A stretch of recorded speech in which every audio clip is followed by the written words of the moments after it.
morning, Zimbabwe. This is Dr. Wesa Machena, Manake again in Zimbabwe, Cleveland Shakari. Tinofara nasuno tiripa zuva guru rekupemberera zvakare. This is a follow-up to my previous video 2 weeks ago. It is called Bonzo, Mabonzo, Amatambo, dedicated to Ambuya Nehandas coming back from wherever she's buried overseas to Zimbabwe. So we must celebrate. Nasuno today, I'm gonna dance. Casually saw 3 songs perhaps. There's music at the background, so feel free to enjoy. Now, the first song, Yakaimbwana Effort to Mjuru. It's very, very nice. And the dedication song or album here is going to be called Explanations Ikasiso Ludziro. Kutsanangura zvinoitika paupenyu. Many people are so spiritually connected, but you don't understand. And I hope so. I also danced to Ambuya Stella Chweshe's song. That's a very beautiful Ambuya Stella Chweshe. Mondoro. Yakanaka Zimbabwe. She's also a beautiful star. So Ludziro zvinoreva kutsanangura zvinoitika paupenyu. Everybody is faced with situations that you cannot explain. But Mwari nevadzimu vako ndo vanokuchengeta panyika naika. Your ancestors and God are the only ones who can look after you in this world. So I'm just gonna dance. Hey guys, if you wanna dance also, join me in my next sessions. I'm a spirit medium, Shikiro. I'm a dancer. I'm a singer. I'm a prophetess. I'm a business person also. Okay, so in between, I can be me, I can be you. So for family, friends, vazukuru ekurapa, connections, friends, and everybody in the world, I love you all and God bless you, Zimbabwe. Amen.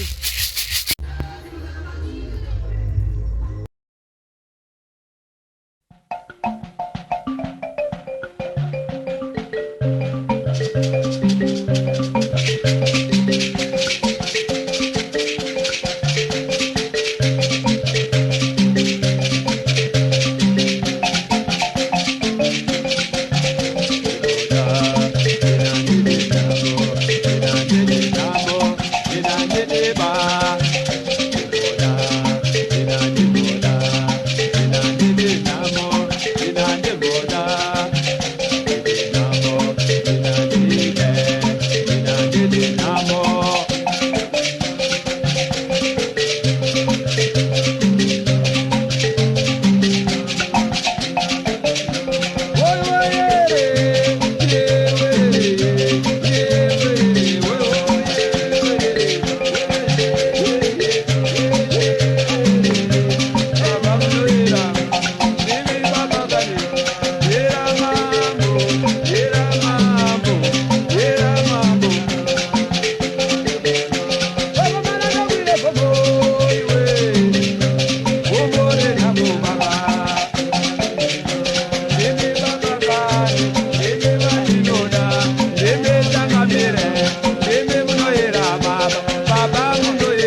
masimba makuru baba, masimba anwera, baba munoyera. Yera mambo, yera mambo, yera mambo, mari baba munoyera baba, neme munoyera, mari baba muna masimba, masimba makuru baba, neme jangamere.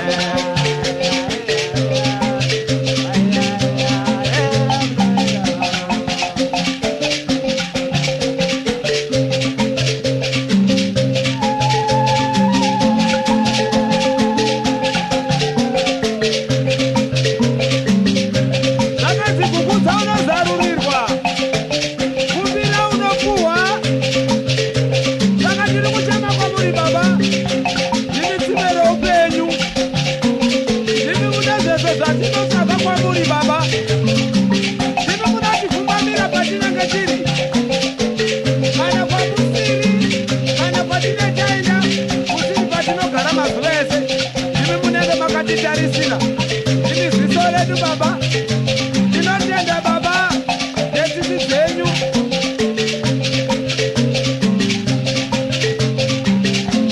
Yera mambo, yera mambo, yera mambo, yera mambo, ona yera mambo, yera mambo, yera mambo, yera mambo, ona baba muyera, nebe muna masimba, yokumira pamuri baba.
Thanks to all my fans out there, subscribers, Azukuru's, family, friends, and everybody in my country.